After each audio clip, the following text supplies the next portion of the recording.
Cable Guy, Mailman. 4, Mud Hungry Guitar, Songs from a Canoe, Melvin Green, Zachary Miles, and Patrick Armstrong. But before anyone goes postal, I hope you don't mind if I take just a moment to thank the following people for signing up for the Patreon supporter of the Cause Club: Reese Parker, Mike Ball, and Polaris XP. Folks, thank you very, very much for your support.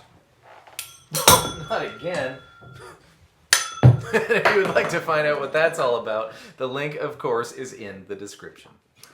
Yes, it's a bananas tuning. Your E string is going to go way, way down to C. Your A string is going to go down not quite as far, but pretty far, to G. Your D string and your G string stay as normal.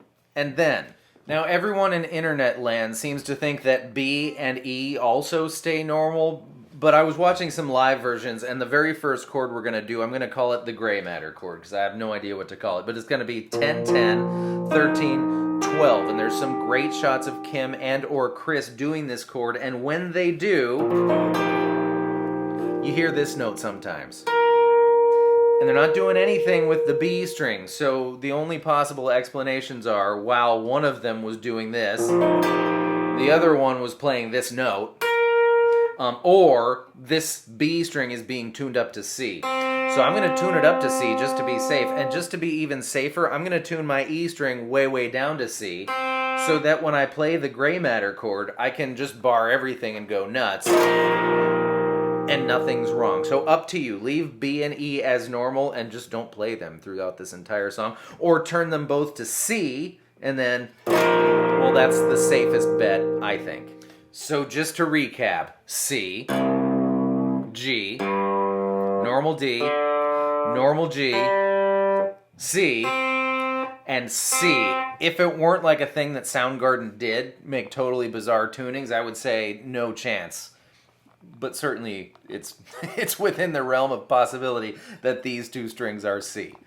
All right, so first thing, the gray matter chord. 10, 10, 13, 12. And if you tune these two strings to C, then you can bar everything. But if you didn't, then we don't want to hear those strings. You're going to strum 1 and 2 and 3 and on 4, you're going to execute an epic B-double-E-Y-double-M Bume.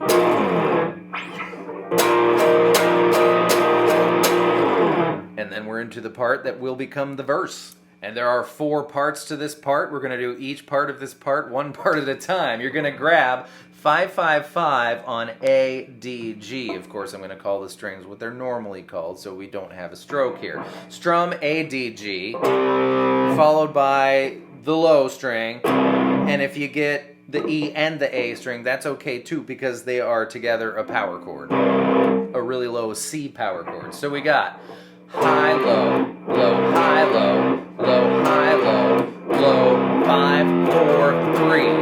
And those are power chords too, so you can grab 2 strings. I'd say not 3 strings. 2 strings is good. High, low, low, high, low, low, high, low, low, 5, 4, 3 is part 1 of this part. Part 2 of this part starts with the same high-low routine, but instead of 5, 4, 3, we're going to grab A, D, G again in the 3rd fret, and then 4, 3. So, high, low, low, high, low, low, high, low, low is part 2 of this part. Part 3 of this part only has 2/3 as much of the high-low routine, so high, low, low, high, low, low, and then we're going to the gray matter chord for 3 beats. 1, 2, 3. Here we go. High, low, low, high, low, low. 1, 2, 3. That's part 3 of this part. The 4th and last part of this part has the same amount of high-low routine as the previous part, but the end of it's going to be on the low strings, 5, 3, and then on the A and D strings, 3, 5, as a slide. So, high, low, low, high, low, low, 5, 3, 3, 5. And those 4 parts together are the verse, like this.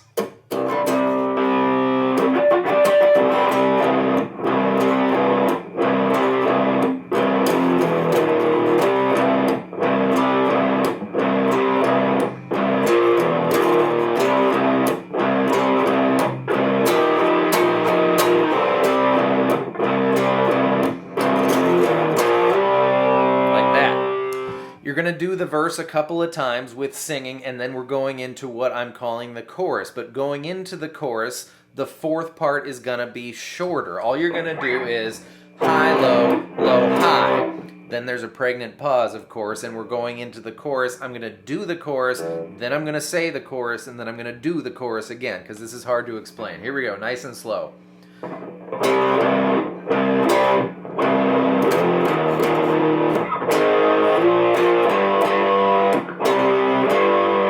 That's the chorus. All right, so big open low strings. Then, with your ring finger, you're going to slide from 3 to 5 on the low strings before you play 2 3s. Now we're going to the first fret of the A and D string, and we're going to drag it up to 3rd fret before we strum the 3rd fret.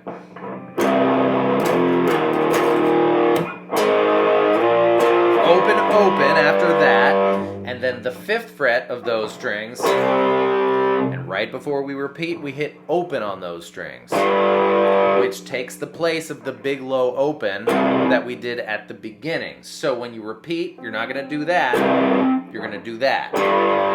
Nice and slow.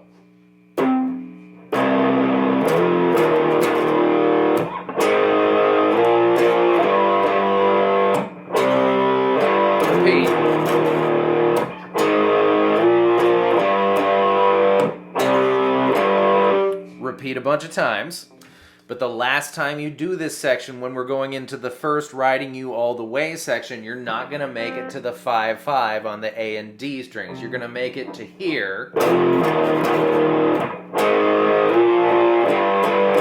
the open A and D strings, and you're going to do it 3 times, not twice, and we're going back into the verse part. So it'll be...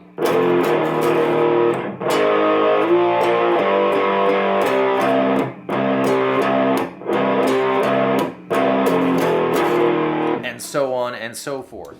Congratulations, now you can make it all the way up to the second Riding You All the Way section, which is, of course, in true Soundgarden fashion, different. We're going to do the 5-5 routine on the A and D strings, followed by 0 on the low strings. Then the 5-5 routine, followed by 3 on the low strings. The 5s again, followed by 5 on the low strings. And then on the A and D strings, 3, 2, 1. So 5's O, 5's 3, 5's 5, 3, 2, 1.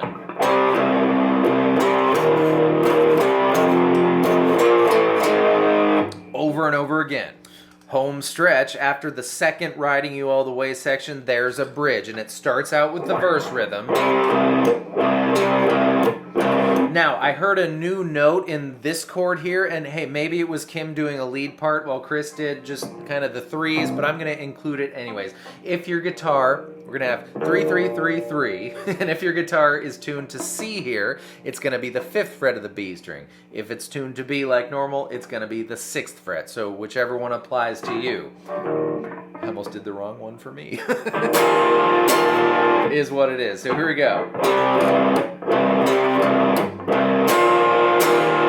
And I've been working on this song so long this morning that my ears have officially whited out. This next thing is either 3 to 4, back down to 3. That's what I think it is. But if you think it's 3 to 5, back down to 3, that's the one that sounds the most normal. That's the one we expect, and that's why I think it's the other one. So, bridge.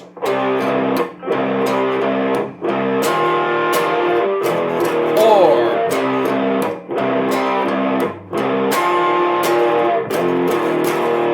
either way, once you're into the very last section of that, you're only going to do the before you gray matter chord for 4 beats, just like the intro, and you're in the intro again, so do it from the intro and you're golden. 2, 3, 4. And so on and so on. you're going to encounter another Riding You All the Way section, which is the same as the second Riding You All the Way section. And at the very end, after that, you're going to hear the gray matter chord for 2 strums, and then either the 4-3 or the 5-3, then 12th fret, and then open fret. So, that's wrong. So, like that. Whew, I am wiped after that, so while I take a rest, I'll turn it over to Miss Poopadoop, which means, yes, it's time for another installment of What's the Lesson Here? Starring Miss Poopadoop.